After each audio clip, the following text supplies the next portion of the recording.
Peggy Setiawan telah dinyatakan bebas dari kasus pembunuhan Vina dan Eki Cirebon. Namun, pengacara Hotman Paris menyebut Peggy bisa kembali jadi tersangka karena belum bebas dari pokok perkara. Tony RM, kuasa hukum Peggy Setiawan, menanggapi pernyataan Hotman Paris. Dirinya bilang berdasarkan amar putusan Hakim Pra-Peradilan, Peggy Setiawan tidak bisa ditetapkan sebagai tersangka dalam kasus yang sama. Dirinya pun meminta kepolisian mendalami kasus ini dengan cara membuka jejak digital alat komunikasi para terpidana, juga harus membuka CCTV lokasi kejadian. Amar putusan nomor 5 yang menyatakan tidak sah segala keputusan atau penetapan yang dikeluarkan lebih lanjut oleh termohon yang berkenaan dengan penetapan tersangka atas diri pemohon, itu berarti ini sudah terkunci. Ya. Berarti Peggy Setiawan dalam kasus pembunuhan Vina Eki ini, Peggy Setiawan klien kami ini, tidak dapat ditersangkakan lagi. SP3, ya. Jadi penyidikan terhadap pemohon itu dihentikan. Nah, kemudian yang kedua, ya, ada surat pencabutan tersangka, ya. Jadi surat pencabutan tersangka ini, nah berarti selama ini tersangka yang disandang oleh Peggy Setiawan itu telah dicabut. Berarti Peggy Setiawan bukan tersangka lagi. Kemudian yang ketiga, kami juga mendapatkan surat perintah pengeluaran tahanan. Nah, jadi sebelum Peggy Setiawan waktu itu dibebaskan malam itu, nah, kami mendapatkan 3 surat itu. Surat penghentian penyidikan perkara, ya. Kemudian surat pengeluaran tahanan. Yang ketiga adalah surat pencabutan tersangka. Usai Peggy menang pra-peradilan, kinerja polisi pun yakni Polda Jabar tengah disorot, khususnya terkait 3 nama daftar pencarian orang atau DPO yang pernah dirilis Polda Jabar pelaku pembunuhan Vina dan Eki. Mantan Wakapolri Komjen Purnawirawan Ugro Seno menjelaskan, jika penetapan tersangkanya yang menyalahi aturan Polri, seharusnya membuat Divisi Profesi dan Pengamanan Polri lebih mudah mengusut kasus ini meski tanpa ada laporan. Ya, mulai dari awal saja kan Propam harusnya bisa melihat di situ, ya kan? Dari mulai peristiwa terjadi, ya kan, laporan polisi tidak dibuat oleh petugas yang ke TKP, tapi dibuat oleh orang tuanya Eki, ya kan. Kemudian belum ada alat bukti, tersangka sudah ditangkap, ya kan. Alat bukti yang belum dibuktikan secara saintifik, ya kan, masih nihil saintifik. Nah, ini kan sebenarnya menyalahi aturan-aturan peraturan Kapolri dan peraturan Kabariskim di situ. Sebetulnya kasus ini Propam lebih mudah masuk daripada kasus-kasus yang lain yang mungkin diperkirakan sangat sulit, ya. Tanpa kan perlu ada yang melapor dulu, ya? Langsung kalau Propam seperti itu, ini kan sekarang udah jadi masalah publik nih. Ya kan, jadi nggak usah menunggu yang melaporkan, tapi warga Vina pun meminta polisi segera mengusut siapa 3 DPO pelaku pembunuhan Vina dan Eki agar kasus segera tuntas. Kalau memang keluarga saya sangat dibutuhkan untuk informasi selanjutnya gitu, kami siap. Karena tujuan kami memang mencari keadilan. Jadi kalau memang kami dibutuhkan, kami siap. Harapan saya tetap sama seperti awal. Harapan saya ingin pelaku yang sebenarnya.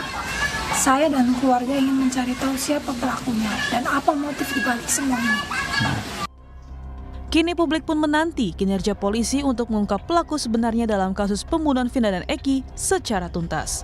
Tim Liputan Kompas TV. Saudara, Peggy Setiawan kini menghirup udara bebas pasca gugatan pra-peradilan dikabulkan Hakim di Pengadilan Negeri Bandung, Jawa Barat. Di sisi lain, polisi pun tengah didesak mengungkap siapa pelaku pembunuhan Vina dan Eki sebenarnya. Mungkinkah Peggy Setiawan bisa kembali jadi tersangka dalam kasus ini? Lalu upaya apa yang seharusnya dilakukan oleh polisi untuk mengungkap kasus 8 tahun silam? Kita ulas bersama dengan sejumlah narasumber di pagi hari ini. Ada pakar hukum pidana dari Universitas Pelita Harapan, Prof. Jamin Ginting. Selamat pagi, Pak Jamin. Selamat pagi. Kemudian ada kuasa hukum keluarga Vina, ada Mas Raden Reza Pramadia. Selamat pagi, Assalamualaikum Mas Reza. Pagi, Waalaikumsalam Mbak Adisti. Ya, dan kemudian yang terakhir ada Kabareskrim Polri, periode 2008 hingga 2009 ada Komjen Polisi Purnawirawan Susno Duaji. Selamat pagi Pak Susno. Selamat pagi Mbak Adisti. Ya, ini kan kita sudah tahu ya semuanya bahwa memang sidang putusan pra-peradilan ini sudah diputuskan bahwa Peggy Setiawan ini tersangka, status tersangkanya ini memang sudah gugur. Tapi kemudian yang menjadi sorotan kembali adalah pernyataan dari kuasa hukum Hotman Paris yang mengatakan bahwa ada peluang bisa mendapatkan polisi bisa menetapkan kembali Peggy Setiawan menjadi tersangka. Saya ke Prof. Jamin. Prof. Jamin, seberapa besar peluangnya dan mungkinkah itu terjadi, Prof. Jamin? Kalau dari hukum? Ya, jadi begini, nyawa daripada penyidikan itu adalah sprindik, ya. Jadi sprindik itu nyawanya dia untuk melakukan tugas dan fungsinya, ya, dimulai dari penyelidikan, sprindik dan sprindik. Kalau sprindiknya sudah mati, artinya penuntutan dan penetapan tersangka sudah mati, sudah dinyatakan batal demi hukum, dan maka dia harus membuat sprindik baru terkait dengan orang itu. Nah, dari Untuk sprindik membuat sprindik baru itu harus ada laporan baru atau seperti apa mekanismenya? laporan itu kan ada dua, ya, bisa dari yang ada yang dirugikan, ada bisa dari inisiatif daripada kepolisian sendiri. Oke. Nah, kalau kepolisian sendiri juga bisa bikin laporan baru terkait dengan Peggy ini yang disebut Peggy Setiawan. Kalau memang ada bukti yang cukup, ya, untuk bisa menunjukkan dia sebagai pelaku tindak pidananya, begitu. Tapi syaratnya tidak boleh lagi menggunakan bukti-bukti yang sudah ada. Oke. Benar-benar bukti-bukti yang baru, karena sudah adanya itu kan sudah diuji di Prapit. Nah, Dan gugur. ya, dan gugur. Nah, nanti di kemudian hari dengan bukti baru itu, kalau ada bisa menunjukkan dia pelakunya, itu bisa dinaikkan lagi menjadi tersangka kalau ada. Nah, yang kita perlu cermati di dalam putusan pra-peradilan ini agak unik. Kenapa saya bilang unik? Di pra-peradilan ini permohonannya error in persona. Biasanya error in persona itu adanya di eksepsi dakwaan. Nah, itu. Nah, jadi nggak pernah ada subjek pemeriksaan di pra-peradilan terkait dengan error in persona, itu nggak ada. Nah, tapi diputus gitu loh. Diputus bahwasanya salah dalam menetapkan tersangkanya. Yang ada adalah konsepnya adalah kurang cukup bukti untuk menetapkan tersangka, bukan salah. Kalau salah itu terkait error persona dalam eksepsi daripada kuasa hukum, ya, terkait dengan dakwaan. Nah, dengan demikian berarti kalau salah orang, gugurlah semua penetapan tersangka, penyelidikan, dan penangkapan. Nah, dengan sedemikian maka orang ini bukan pelaku sebagaimana kaitannya dengan bukti yang dihadirkan dalam pra-peradilan. Jadi ini cakupannya adalah kita bicaranya terkait bukti yang dihadirkan dalam pra-peradilan. Jadi makanya kalau di kemudian hari ada bukti baru lagi terkait dengan perbuatan Peggy Setiawan, ya bisa. Dia itu tidak menutup kemungkinan siapapun itu, nggak hanya Peggy Setiawan. Asalkan ada bukti baru yang kemudian tidak yang belum termunculkan pada saat sidang pra-peradilan kemarin, ya? Ya, semuanya serba baru, Pak. Jadi semua serba baru. Bukti baru, sprindiknya baru. Kok lidiknya kan memang sudah, kemudian sudah ada. Nah, lidik, sprindik baru, semua baru. Dan semua harus terkait dengan perbuatannya yang terjadi di tahun 2016. Jadi yang terkait dengan perbuatannya yang terjadi di tahun 2016. Makanya kalau kembali lagi ke tahun 2016, semua buktinya nggak bisa lagi digunakan untuk Peggy Setiawan. Nah, itu masalahnya. Kenapa? Karena sudah lewat pra-peradilan kemarin. Jadi apa lagi bukti yang bisa dihadirkan terkait dengan perbuatan? Kelihatannya menurut saya berat. Ya, sangat berat bagi Polri untuk bisa menentukan. Menurut saya, karena semua bukti yang ada tahun 2016 dan bukti yang ada 2024 waktu sprindik untuk Peggy Setiawan sudah pernah diungkapkan. Kalau memang belum pernah diungkapkan, itu kesalahan polisi, penyidik, dan biro hukum waktu proses pra-peradilan. Karena semua itu tidak mungkin bisa digunakan. Kalau nggak bisa digunakan, ya sulitlah untuk lagi menentukan, kan. Jadi Anda menyebutkan peluangnya sulit, ya, sebenarnya, ya? Iya. Hampir 100% saya kira sulit bisa membuktikan dia, kecuali dengan bukti baru, sangat baru kembali yang pernah mereka temukan, yang tidak ada sebelumnya mereka temukan di tahun 2016. Oke, Pak Susno, bagaimana Anda melihat ini sebagai Kabar Reskrim pada 2008 hingga 2009 terkait dengan kasus ini? Peluangnya bagaimana untuk bisa menjerat Peggy Setiawan ini menjadi tersangka kembali, ataukah polisi punya PR selanjutnya adalah memang mencari sebenarnya Peggy Setiawan ini yang mana sebenarnya? Oke, saya sangat pendapat dengan Profesor Jamin Ginting, ya. hampir 100% impossible ya, nggak bisa. Kenapa? Hakim telah membuat putusan yang menerobos suatu kebiasaan, ya boleh-boleh saja dia buat itu. Karena hakim menciptakan suatu terobosan tidak dilarang, apalagi demi keadilan. Jadi di putusan nomor 5 menyatakan tidak sah. Ya, dari kandang di situ. Segala keputusan atau penetapan, bukan hanya keputusan aja, penetapan yang dikeluarkan lebih lanjut oleh termohon. Termohon itu siapa? Penyidik. Untuk apa? Yang berkenaan dengan penetapan tersangka atas diri pemohon oleh termohon. Jadi nggak bisa lagi, karena untuk jadikan orang tersangka itu harus ada penetapan. Untuk diperiksa orang sebagai tersangka harus ada penetapan. Ini nggak bisa lagi, karena nggak boleh lagi. Kecuali ada Yang sprindik lebih baru. lanjut, ya termohon yang berkenaan ini dikeluarkan kapan, yang keluarkan yang lebih lanjut artinya setelah putusan itu nggak boleh ada lagi untuk Peggy Setiawan terkait kasus ini, kecuali ke Peggy Setiawan buat kasus baru. Itu dari segi hukum saja dia udah nggak boleh. Dari segi barang bukti, boro-boro ketemu barang bukti baru, barang bukti untuk melengkapi yang ini jadi tersangka aja nggak ada satupun gitu kan, tidak ada satupun karena gugur semua. Jadi sudah tidak mungkin. Daripada membuang waktu menetapkan Peggy Setiawan yang sudah dibebaskan untuk tersangka kasus ini, ada suatu hal yang belum selesai.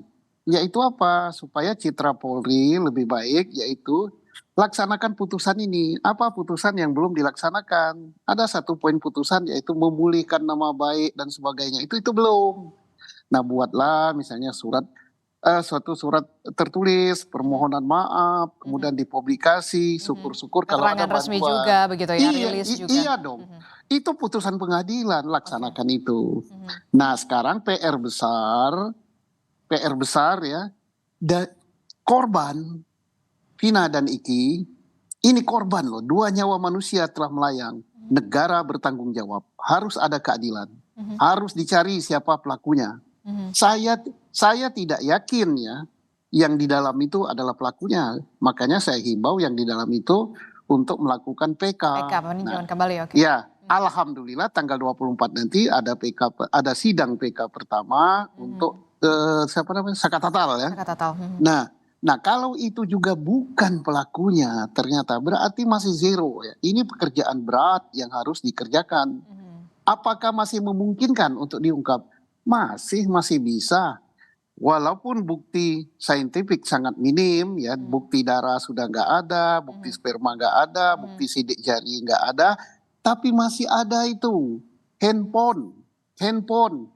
Sekali lagi saya himbau, mari Ya, telepon seluler itu yang kemudian tadi Iya. dari kemarin Anda menyebutkan bukti forensik itu ya, termasuk juga CCTV ya.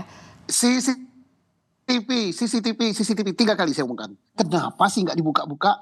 Nah, Pak Reza pernah mengatakan kalau itu dibuka, jangan-jangan kasus ini berbalik 180 derajat. Nah, inilah yang perlu kita desak, buka itu. Kapolri menyatakan, bukan saya loh. Kalau saya menyatakan, anggap angin lalu saja. Apalah suara petani kampung ini. Yang apa? Kapolri menyatakan kasus Cirebon 2016 tidak ada bukti saintifik atau scientific crime investigation-nya tidak ada, dan dinyatakan dalam forum resmi pada saat yudisium PTIK 2004 kemarin, baru belum sebulan kalau nggak salah ya. Oke. Nah, oke lah, itulah yang harus dilakukan ya. Tapi kalau misalkan ya, kemudian penyidik polisi ingin kemudian membuktikan kembali dengan bukti-bukti baru, berarti bisa saja dimunculkan, walaupun memang kalau kata Prof. Jamin Ginting rasa-rasanya kok sulit ya. Ya, kalau mau dimunculkan harus apakah ada Bukti baru. Bukan, PK itu putusan nomor 5 itu harus dibatalkan. Karena itu udah putusan pengadilan, kita sudah berkali-kali mengatakan hormati putusan pengadilan. Oke. Tidak boleh lagi adanya putusan dan sebagainya terkait dengan Peggy Setiawan, terkait dengan kasus ini. Jadi nomor 5 itu walaupun ketemu bukti baru, ketemu segala macam, ya putusan nomor 5 itu ditiadakan. Putusan nomor 5 mungkin untuk memperkuat putusan bahwa ini error in persona. Nah, Jadi karena itu sudah menjadi putusan pengadilan, itu sudah sah putusan pra peradilan. Batalkan dulu yang nomor 5 itu. Termasuk juga yang kemudian membuat saya penasaran adalah saksi yang kemudian pertama kali menyebutkan sejumlah nama begitu yang dikatakan nama saksinya adalah Aep begitu, yang kemudian saat ini kita nggak tahu seperti tenggelam di telan bumi ini saksinya di persidangan pada 7 tahun lalu saja tidak hadir. Bagaimana ini? Ya, ini harus dijawab oleh Polri, harus dicari sampai ketemu, periksa lagi dia untuk mempertanggungjawabkan keterangannya, karena dari mulut Aib lah masuk dalam penjara 8 orang, kemudian Peggy Setiawan masuk tapi baru sampai batas tersangka. Nah, kalau mencari Aib saja tidak bisa, apalagi mencari pelaku yang sebenarnya. Ayo buktikan itu. Termasuk juga yang pertama kali membuat laporan ini adalah merupakan orang tua dari korban, yakni Eki Ibtu Rudiana kalau tidak salah. Ya, betul. Ibtu Rudiana itu membuat laporan berdasarkan hasil penangkapan dia yang tidak berwenang. Hasil penangkapan dia berdasarkan keterangan Aib. Nah, ini jadi sudah dari awal ini. Nah, inilah bagus sekali untuk bahan PK, membebaskan yang di dalam, ya, bahwa ini berasal dari situ. Kalau ada yang mengatakan, oh itu bukan bukti baru, ini PK. Ingat, hukum tertinggi itu adalah keadilan. Kalau sudah keadilan bisa diterabas semua. Contohnya apa? Masa kita kalah dengan Profesor Dr. Omar Sinuaji, Ketua Mahkamah Agung. Belum ada lembaga PK pada waktu itu. Dia berani membuat SEMA nggak tahu saya. Keluar Sengkon dan Karta. Masa di era modern kita masih nggak memperhatikan keadilan. Apalagi ini sudah memang sudah sudah disorot begitu ya, satu Indonesia ini mengawal kasus ini, bisa dikatakan begitu ya, Pak Susno ya.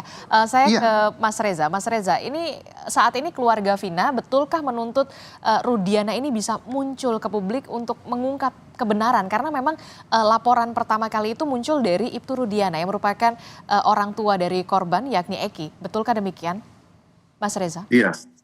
Karena dari awal itu kan memang pihak kami juga meminta ke Pak Rudiana untuk muncul dan bersinergi dengan kami mengungkap sesuatu yang mungkin belum terungkap pada saat itu ataupun sekarang ini. Tapi kan memang pada saat itu kita sampai meminta di media sosial, menghubungi langsung secara pribadi, datang ke kantornya juga tidak berhasil menemui yang bersangkutan. Jadi kita sangat sulit sekali untuk mengajak beliau untuk bekerja sama mengungkapkan kasus ini.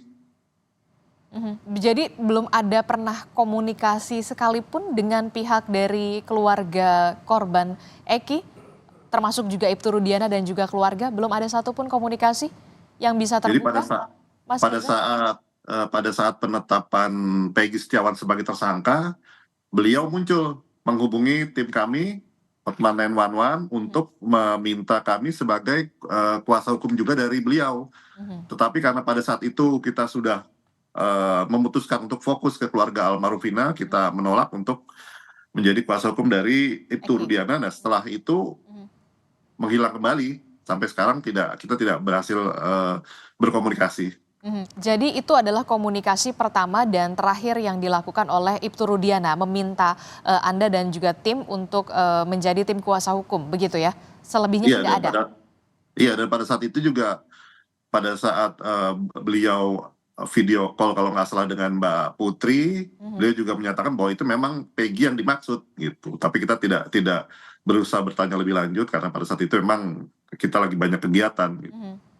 Dan Ibtu Rudiana juga tidak berusaha untuk menjelaskan keyakinan itu, mengapa ada keyakinan itu, belum sampai ke situ komunikasinya? Belum sampai ke situ, karena pada saat itu kita sudah menampung dulu keinginan beliau untuk menjadikan kita kuasa hukumnya juga, tapi kita kan setelahnya menolak. Oke. Prof Jamin, ini menarik sekali ya kalau kita lihat kemudian ada status tersangka dari Peggy Setiawan ini yang sudah digugurkan, terus kemudian Saka Tatal terpidana yang sudah bebas begitu ya, mengajukan peninjauan kembali setelah memang ada putusan status tersangka Peggy Setiawan ini digugurkan. Anda melihatnya memang ini dari awal ini memang harus diselidiki ya, termasuk juga penyidik-penyidik yang memang sedari awal ini melakukan penyidikan terhadap kasus ini? Ya, dalam suatu tindak pidana yang paling penting pertama terkait dengan lokus deliktinya sama tempusnya. Kapan suatu tindak pidana terjadi. Nah, lokus delikti itu menentukan semua evidence, ya, bukti-bukti yang harus dimunculkan pertama sekali. Dalam tindak pidana pembunuhan seperti ini tidak bisa hanya diandalkan terkait dengan para saksi. Makanya saya tekankan selalu ada yang disebut sebagai scientific crime investigation. Nah, itu untuk menentukan scientific evidence yang sulit dibantah kebenarannya. Nah, dengan scientific crime evidence ini nggak bisa terlalu lama karena sifatnya Tidak timeless. hilang dan nggak bisa lama-lama. Iya. Nah, inilah yang nggak dimunculkan pertama sekali itu. Atau saya nggak tahu, bisa tidak dimunculkan atau sengaja tidak dimunculkan. Itu kan banyak kesulitan-kesulitan yang bisa muncul di saat-saat itu. Itu yang tadi disampaikan, mulai dari CCTV, handphone, helm, motor, pegangan, semuanya ada di situ yang bisa di-screening. Nah, lalu ada yang namanya rekonstruksi. Ya, rekonstruksi nggak boleh lama-lama juga, harus dilakukan segera biar tahu siapa pelakunya begitu dan bersama-sama dengan keadaan yang sudah 8 tahun kemudian dan sudah pernah dikubur para korban, mohon maaf, dan diekshumasi 10 hari setelahnya, ini sangat sulit ya. 10 hari ya? Ada jeda 10 hari ya? Ekshumasi kan dilakukan 10 hari setelah dikubur. Nah itu kan sulit, seperti mohon maaf ya, ada sperma katanya, ada sidik jari. Di mana? Ya walaupun bisa teknologi secanggih apapun bisa, tapi lebih sulit. Nah, jadi saya katakan kalau kasus seperti ini, SDM, kemampuan penyidik itu sangat penting, bukan mengandalkan kepada saksi, fakta yang kebenarannya diterima dari saksi lain. Contohnya, saya melihat dia jam berapa, di malam hari, jarak berapa, bisa salah. Bisa salah. Orang menyebutkan nama aja bisa salah. Yang menjadi permasalahan saat ini kan namanya aja bisa salah. Orangnya, ciri-cirinya, nah dia bisa salah juga begitu. Nah, jadi ini saya mohon maaf, ini benar-benar ketidakprofesionalan lah waktu penyidikan pertama dalam mengungkap ini sehingga terjadi hal ini semua. Atau ada hal-hal lain saya nggak tahu. Tapi yang pasti dalam proses criminal justice system ini juga sudah menjadi masalah karena apa yang dibawa ini lalu diajukan oleh jaksa terhadap 8 orang ini diaminin juga oleh para hakim. Ini kan kesannya semua ini begitu cepat berjalan dan sudah ada dihukum di pengadilan sampai 20 tahun kalau nggak saya salah ya. Itu benar-benar datanya apa? Nah, waktu kita lihat di pra-peradilan ternyata datanya minim. Nah, ini kan jadi permasalahan. Jadi menurut saya coba ayo semuanya kita periksa ulang lagi dari titik nol. Tadi Pak Susno sudah sampaikan juga. Kita sama-sama mengungkapkan kebenaran ini biar kita belajar. Kelemahan penyidik ini ada 3. Satu ya, SDM mereka ya terkait kompetensi evidence. Kedua, sarana dan prasarana yang dimiliki. Kalau tingkat polsek atau tingkat polres punya nggak scientific crime laboratory? Ini laboratorium scientific itu kan hanya ada di Polda contohnya. Jangan begitu, di Polres juga harusnya sudah disiapkan. Ketiga adalah koordinasi dengan jaksa penuntut umum waktu pada saat setelah SPDP. Setelah SPDP disampaikan, kualitas alat bukti ditentukan oleh jaksa. Penyidik hanya mengumpulkan bukti. Apakah bukti ini akan dapat dijadikan atau enggak untuk penuntutan, itu jaksa harus nempel terus. Itu aturannya begitu, tapi pelaksanaannya kan nggak begitu. Semua punya pintu sendiri, punya meja-meja sendiri. Setelah meja penyidik, meja penuntut, meja jaksa, ya semua punya, kan power tends to corrupt. Kan begitu ya, power tends absolute power corrupt absolutely. Nah itu kan Alton mengatakan. Jadi kalau ada sinergi, saling berkomunikasi, Oke. saling menjaga itu lebih baik. Memang sedari awalnya ini memang harus dibenahi dulu ya, seperti benang kusut begitu ya, memang harus diurai terlebih dahulu. Kalau kita melihat 8 tahun atau 7 tahun yang silam ya Pak Susno ya, apakah memang ada itikat baik dari pihak kepolisian untuk mengarah ke sana? Pak Susno melihatnya seperti apa? Jangan dijawab dulu Pak Susno, tetaplah bersama kami di Sapa Indonesia Pagi. Terima kasih Anda masih bersama kami di Sapa Indonesia Pagi. Saudara masih membahas soal kasus pembunuhan Vina dan juga Eki. Kelanjutannya setelah sidang pra-peradilan memutuskan si Peggy Setiawan ini status tersangkanya gugur. Saya masih berbincang bersama dengan Pak Susno Duaji, Prof. Jamin Ginting dan juga Mas Reza. Saya ke Pak Susno. Pak Susno, melanjutkan pertanyaan saya. Anda melihat apakah nanti pihak kepolisian akan melakukan itikat baik begitu ya untuk membenahi benang yang memang sudah kusut ini, sudah kadung semuanya, atensi publik mengarah kepada pihak kepolisian, dan apa yang bisa dilakukan oleh para terpidana yang saat ini memang pasti menuntut ini ada kesalahan begitu. Apa yang harus dilakukan saat ini? Oke, jadi yang dilakukan oleh Polri pertama berbenah diri ke dalam bahwa ini terjadi kesalahan, itu sudah putusan pengadilan, bukan saya ya. Kesalahannya fatal, jadi benahi berarti SDM-nya kurang bagus. Dan benahi juga sikap mental gitu, jangan selalu ngotot. Dan benahi juga lembaga pengawas. Lembaga pengawas itu siapa? Propam, Inspektorat, Wasdik. Itu jangan, kemarin kan sudah semuanya mengatakan sudah sesuai prosedur gitu. Sampai Rudiana pun dikatakan tidak ada salah gitu. Nah, sekarang ternyata begitu. Kemudian termasuk lembaga pengawas di luar. Siapa itu? Propam. Nah, Propam juga begitu, mengatakan ini juga berarti bukan Propam, Kompolnas.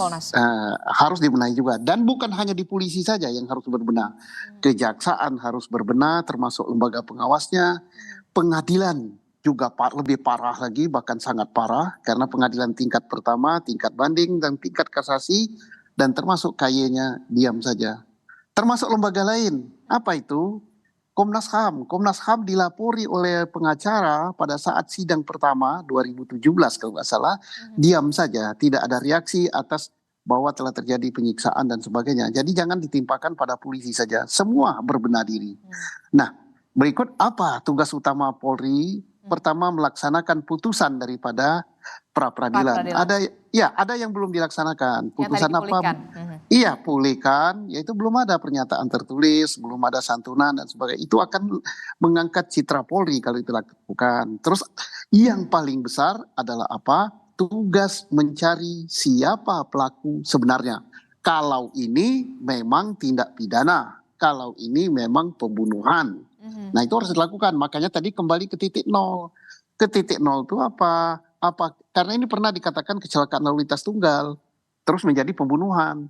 Maka harus dicari data-data kenapa dikatakan kecelakaan lalu lintas, kenapa dikatakan kecelakaan lalu lintas tunggal, kenapa dikatakan pembunuhan. Itu kan kesimpulan tingkat Polres waktu itu. Nah, sekarang tingkat Mabes Polri turun, mana yang benar ini? Kita akan celaka nanti kesimpulan polisi itu kalau ternyata ini bukan tindak pidana, ini kecelakaan lalu lintas tunggal. Nah, tapi kalau kecelakaan lalu lintas ada lawan begini, maka yang harus dicari siapa lawannya untuk menentukan apakah lawannya yang salah dan sebagainya. Kalau ini pembunuhan, untuk dilakukan pencariannya. Jadi masih ada 3 probability ya. Atau kecelakaan lalu lintas tunggal bisa juga apa sebabnya, mungkin sakit jantung, mungkin mabuk, mungkin apa-apa. Keadilan harus ditegakkan dengan bukti saintifik. Oke, terima kasih. Oke, jadi ada 3 kemungkinan yang memang harus dibuka begitu ya. Pertama adalah membuktikan bahwa memang ini adalah memang kecelakaan tunggal, benarkah demikian? Apa penyebabnya? Kemudian juga kalau memang ini pembunuhan juga harus dibuktikan ini apakah memang pembunuhan, dan membuktikan juga, mencari juga siapa pelaku sebenarnya pembunuhan Vina dan juga Eki begitu ya.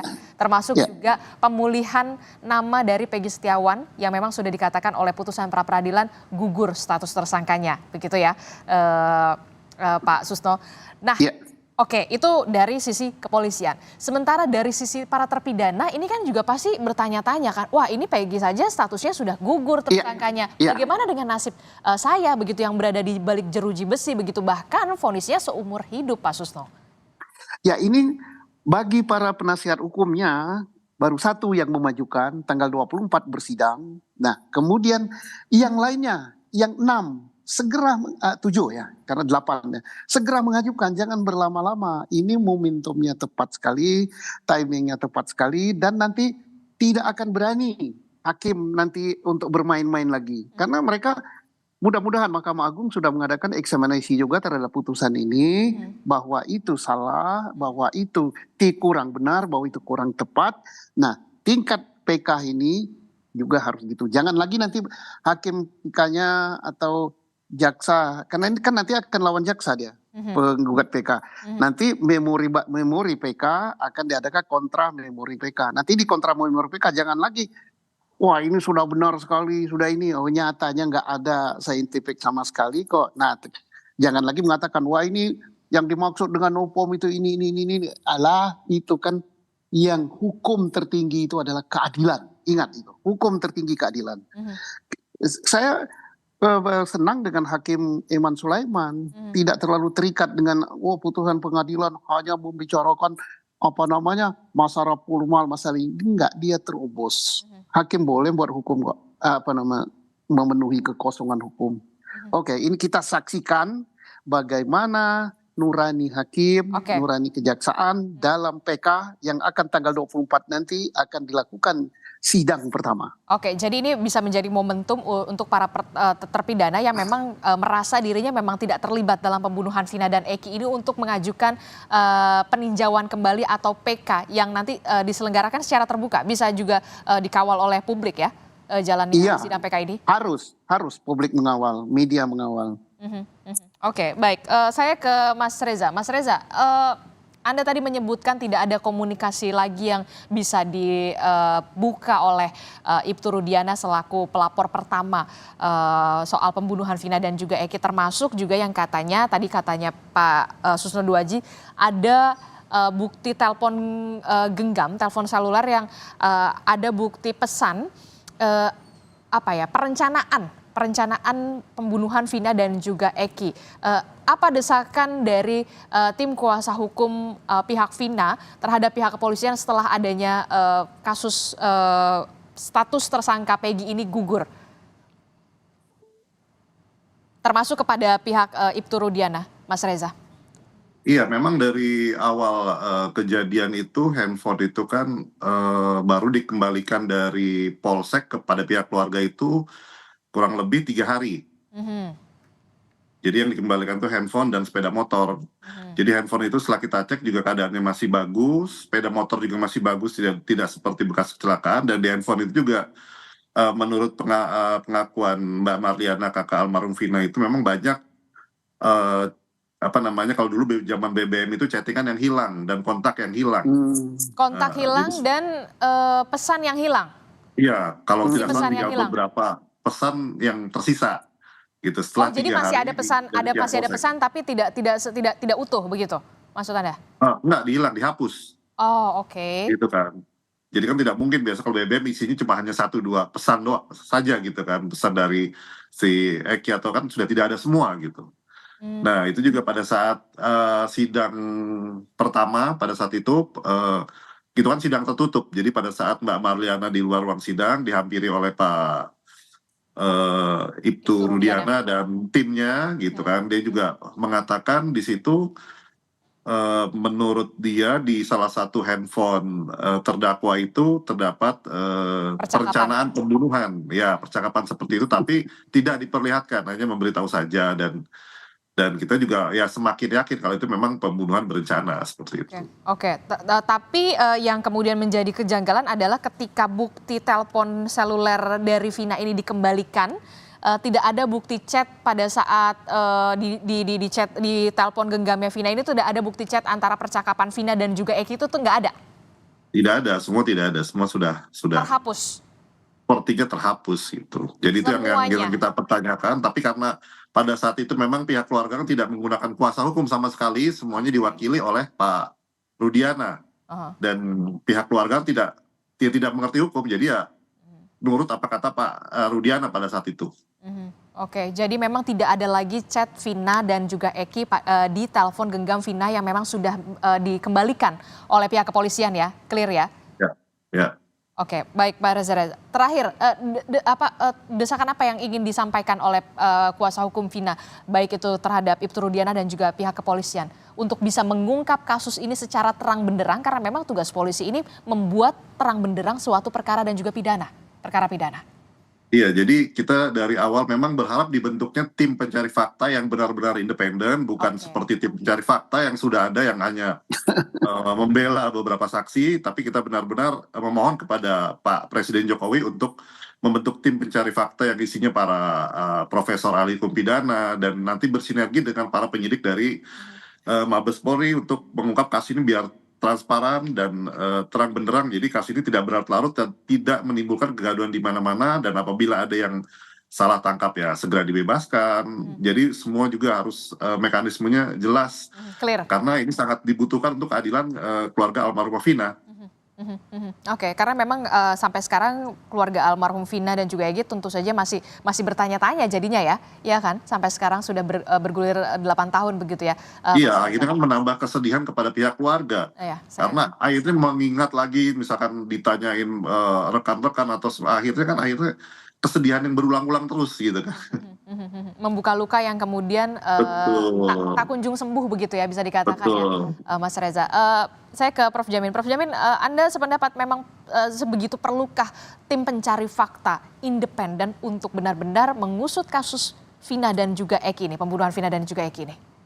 Ya, ini kan sebenarnya Polda Jawa Barat sudah kehilangan muka lah kita bilangnya dengan putusan itu, dan dianggap juga kurang mampu. Ini sebenarnya sudah pantas Kapolri itu turun tangan karena sudah menjadi sorotan publik dan isu besar di negara ini. Saya setuju pembentukan pencari fakta, tapi benar-benar independen, jangan pencari fakta untuk legitimasi kebenaran yang sudah diformulasikan sebelumnya. Itu nggak bagus ya, seperti itu. Jadi benar-benar independen apapun intinya. Saya begini ya, ini tadi Ibtu Rudiana kan dari awal dia pelapor, dia yang mendampingi korban, dia buktinya sama dia semua. Kenapa Rudiana ini selama kita pra-peradilan nggak pernah muncul dan tidak berbicara?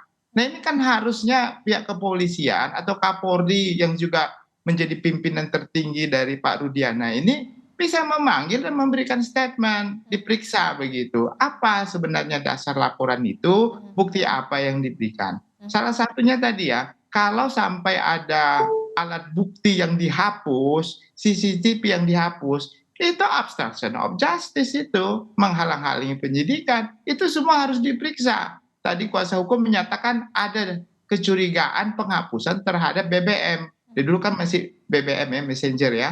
Jadi bisa dilakukan pemeriksaan untuk membuktikan adanya obstruction of justice, penghapusan barang bukti, menghilangkan barang bukti, begitu. Jadi saya sependapat dengan Mas Reza ini begitu. Oke. Pak Susno, terakhir Pak Susno. Ya, terakhir saya mengamini apa yang dikatakan Profesor, itu demi kebaikan bersama. Apa yang dikatakan Mas Reza, soalnya kalau saya ulangi lagi nanti, soalnya banyak yang menuding saya ini kata pensiunan yang memihak kepada ketidakbenaran, yang ingin menjerumuskan polisi. Waduh. Dia membenarkan semua tindakan polisi yang salah, dipuji-puji. Saya dikatakan pensiunan yang cuap-cuap, merusak polisi. Padahal inilah bentuk cinta saya kepada Polri. Untuk mengembalikan citra Polri lagi. Nah kalau pensiunan yang model gitu-gitu, itu ingin menjerumuskan institusi saya. Dan akan saya libas ya kalau menjerumuskan polisi. Jadi saya amini, saya setuju dengan Profesor Jamin Ginting, saya setuju dengan Pak Riza. Setuju, bagus. Oke, termasuk juga menurut Anda perlu juga dibuat tim pencari fakta independen untuk memang benar-benar mengusut tuntas. Jadi sebenarnya ini kasus laka tunggal ataukah pembunuhan Vina dan juga Eki? Iya, harus supaya jelas gitu. Jangan hanya kesimpulan karena apa? Dari institusi saya Polri kan sudah agak kurang dipercaya, boleh dikatakan tidak dipercaya ya. Kalau gitu caranya kan kita limpahkan kepada institusi lain nggak mungkin. Nah, maka adalah tim pencari fakta yang betul-betul, bukan kayak yang tim yang kemarin yang tanda petik, saya tidak sebut tim siapa-siapa itu ya. Oke, karena memang faktanya adalah nyawa Vina dan juga Eki ini memang sudah tidak ada begitu ya. Itu yang kemudian benar-benar harus dimintakan bisa dikatakan ini kejelasannya seperti apa sebenarnya penyebab kematian Vina dan juga Eki. Itulah yang kemudian ditunggu oleh keluarga Vina dan juga Eki tentu saja sampai detik hari ini. Begitu ya Pak Susno ya? Iya, betul sekali. Terima kasih Pak Susno Duaji telah bergabung bersama kami. Prof. Jamin Ginting, terima kasih atas perspektifnya. Dan juga Mas Reza, terima kasih sudah bergabung bersama kami. Selamat pagi Bapak-Bapak, Assalamualaikum, sehat selalu. Pagi, waalaikumsalam. Pagi, waalaikumsalam Mas Riza. Sampai jumpa Profesor. Pak Susno.